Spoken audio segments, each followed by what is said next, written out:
Scheherazade stories. Tonight's story is about watching. The phone rang at 2:17 a.m. Not a message, not a notification, a real call. That alone was strange. No one called me at that hour. Everyone I knew preferred texts, even for emergencies. I lay in bed for a second, staring at the glowing screen, waiting for it to stop. It didn't. The number was hidden. I should have ignored it. I didn't. Hello? My voice sounded rough, half lost in sleep. There was a pause, then a soft breath on the other end. "You sound tired," a man's voice said gently.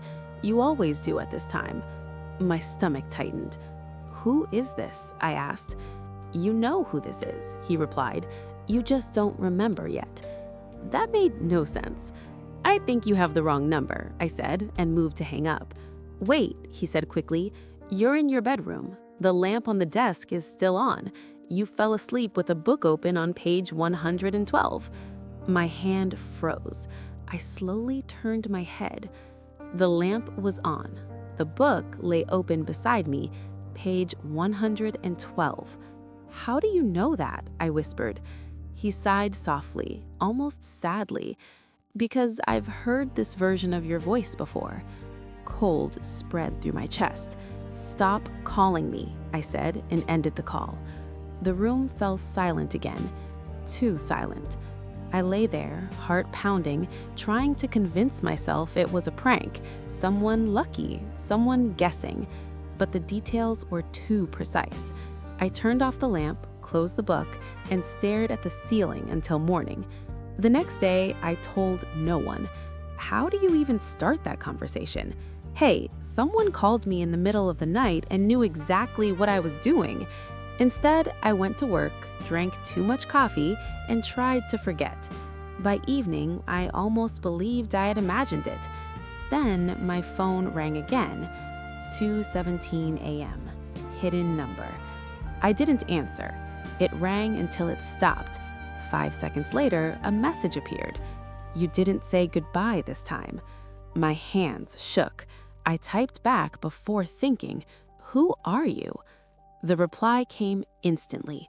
"The one who remembers you when you don't." I stared at the screen. "Stop," I typed. "You always say that," came the answer. I threw the phone onto the bed and turned away. It buzzed again. "I won't call tonight. I just wanted you to know you changed the book this time." My breath caught. I slowly turned back and looked.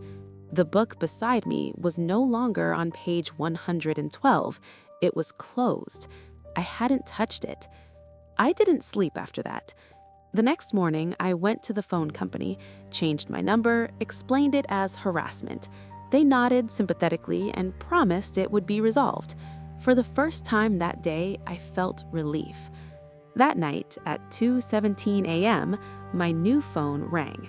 Hidden number. I answered before I could stop myself. "You shouldn't have done that," he said softly. "Changing the number doesn't change the pattern." "Leave me alone," I whispered. "I am," he replied. "You're the one who keeps listening." Tears burned in my eyes, surprising me. "What do you want from me?" I asked. "To finish a conversation you never stay for." I laughed weakly. "I've never talked to you before." "That's what you think," he replied. "But you've ended this call more times than I can count." The line went dead. I sat there, shaking, phone pressed to my ear, listening to silence. The calls continued. Not every night. That would have been easier. They came when I started to relax, when I convinced myself it was over. Always at 2:17 a.m. Sometimes he commented on small things. "You cut your hair today." "You didn't drink the coffee you made." "You almost called hair, but you didn't." He never raised his voice, never threatened. That was the worst part. He sounded patient. One night, I finally asked, "How do you see me?" He paused. "I don't see you," he said. "I hear you." "What does that mean?" "You leave traces in your voice, in the way you breathe before you lie, in the way you pause when you want to stay but won't." My chest tightened. "You record me?" I asked. "No," he said. "You leave messages." I felt dizzy. "I've never left you anything." He was quiet for a moment. Then gently, "Check your phone history." After the call ended, I opened my call log. There were dozens of outgoing calls, all at 2:17 a.m., all to a number with no details, all lasting from a few seconds to a few minutes. I stared at the screen in horror. I had no memory of making any of them. My throat went dry. Had I been sleep calling, talking to him without remembering? I scrolled. The earliest one was 6 months ago. That was before I'd ever heard his voice. I tried everything, turning the phone off, sleeping with music, putting it in another room. Nothing stopped the calls. If the phone was off, it turned itself on. If it was in another room, the ringing echoed through the apartment like it was right beside me. One night, I didn't answer. It rang for a full minute. Then a message appeared. "You sound different tonight. You're scared. That's new." I typed back with shaking fingers. "What do you want me to say?" The reply took longer this time.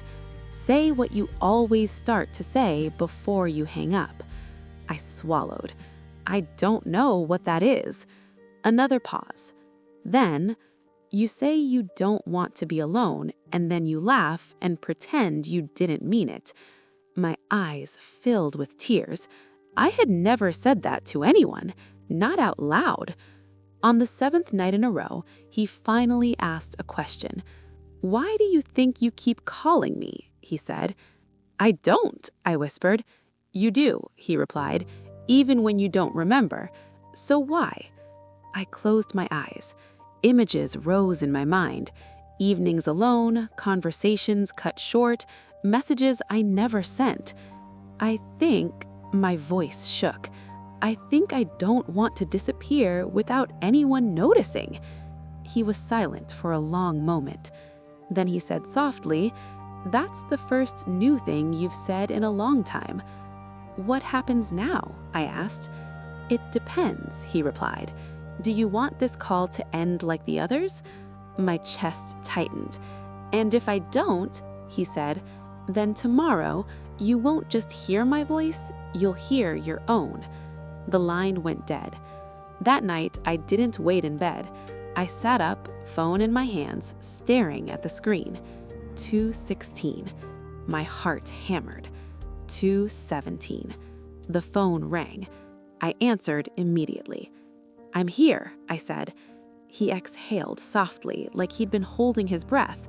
"So are you," he replied. "I don't want to hang up this time." "I know. That's why you finally remember." "What do I remember?" I whispered. "That every time you call, you're not reaching me, you're reaching the part of yourself that never learned how to stay on the line." My chest tightened. "So who are you?" He was quiet.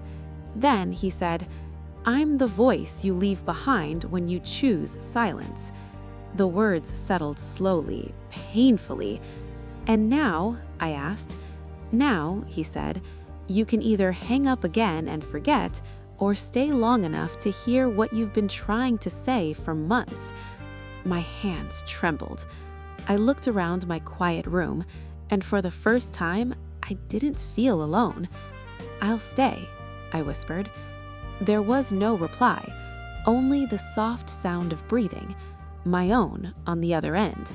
And this time, the call didn't end.